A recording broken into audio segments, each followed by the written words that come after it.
Hello! Good noon po sa inyong lahat. Welcome to my Salmutsari Pinay in Taiwan vlog. Okay, pasensya na po kayo at hindi po ako nakakapag-upload ng aking content. Medyo may pinagdaraanan lang po at may pasok po.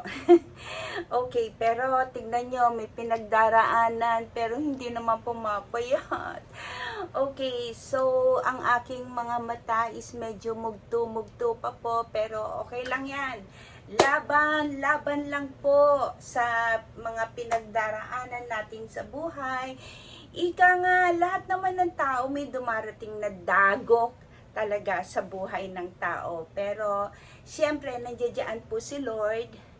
Hindi naman po tayo pababayaan ni Lord. Okay po? At panatiliin pong nakahawak kay Lord. Panatiliin pong nakaakap kay Lord. At talagang huwag kakalimutang magpasalamat sa mga biyayang natatanggap din po natin. Okay po? So, ang aking pong content for today is magluluto po ako ng aking pinaghihintay na ulam. Ang favorite ko kasing ulam talaga sinigang, pero lalagyan natin siya ng twist. So, ang aking lalagay ay halaan. So, seafood sinigang, pero halaan po ang ating ilalagay. Okay po. So, ang introduce ko na po kayo sa mga content na isasahog natin. Ito po, meron tayong kangkong, may sitaw. Lalagyan ko po siya ng konting okra para at least kumpleto naman po yung kanyang nutrient. At saka sibuyas lang po. At saka ito po ang ating nabiling halaan. Malalaki po siya. Okay po.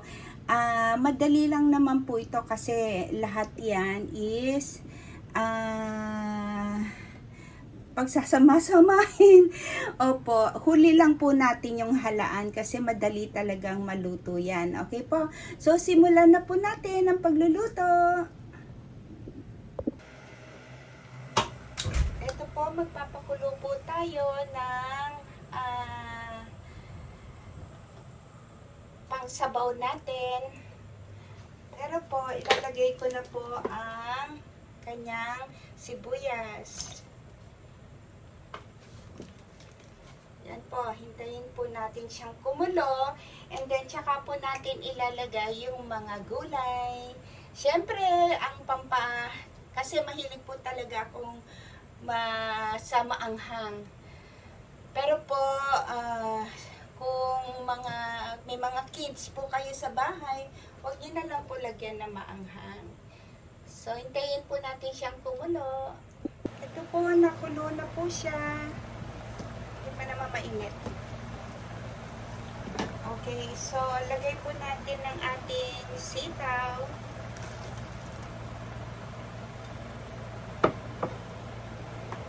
At ang ating okra. Hindi ko na po pinutol kasi pagka pinutol ko yung ulo is, alam niyo yung ano siya, ano ba tawag doon? Parang lawa. Sorry for that word.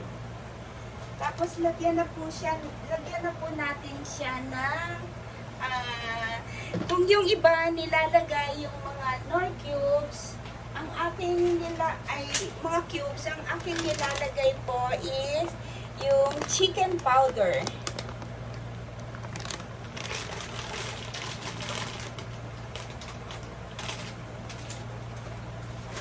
Chicken powder po ang aking nilalagay.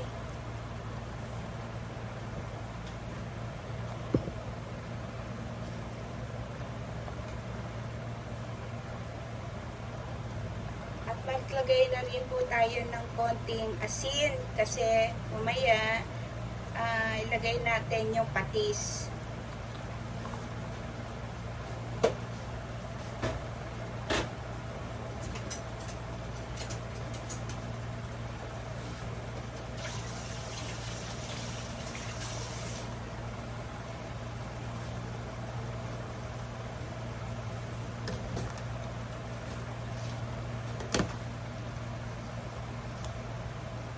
So, hintayin po natin lumambot ng konti yung hindi naman po masyadong malambot yung mga gulay. Tsaka natin ilagay ang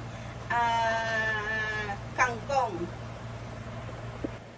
Okay, pwede na po natin ilagay ang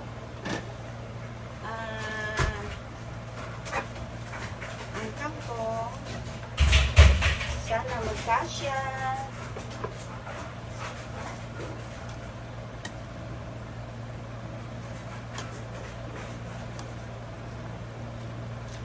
Ayan.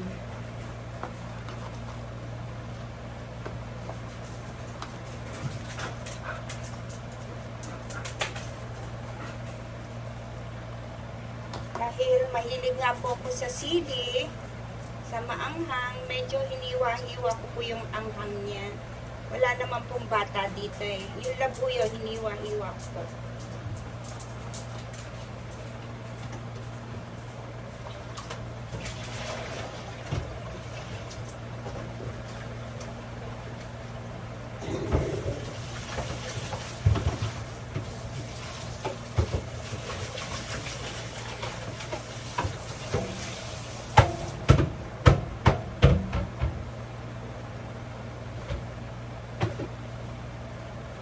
Hintayin po natin kumulo ulit. Lagyan po natin siya ng patis.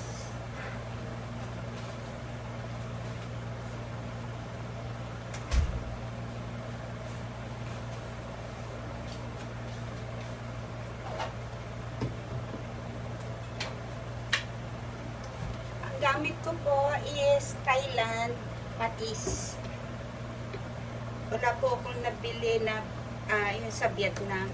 Yung sa Vietnam kasi, yung patis nila, medyo hindi masyadong maamoy.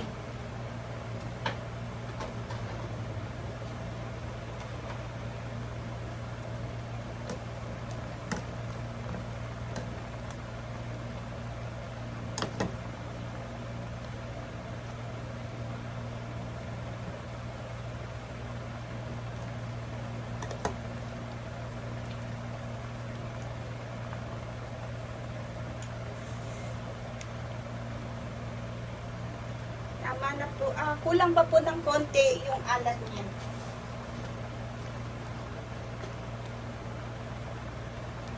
Asin na lang po ang ating ilalagay kasi yung halaan, sabi ng iba, may alat na daw po yan eh.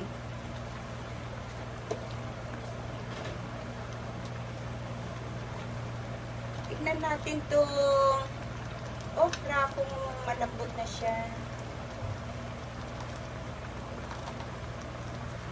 Pwede na, malambot na po. So, ilagay na po natin ang ating mix. Ang ating halaan po muna. Halaan.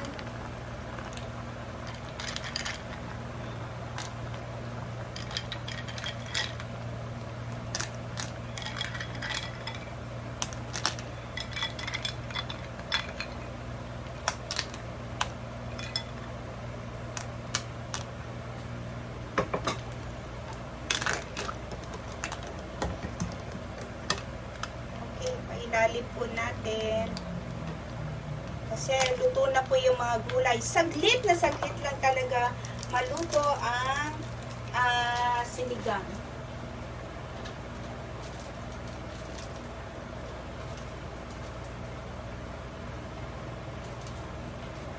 Ilagay na po natin yung pangpa-asim.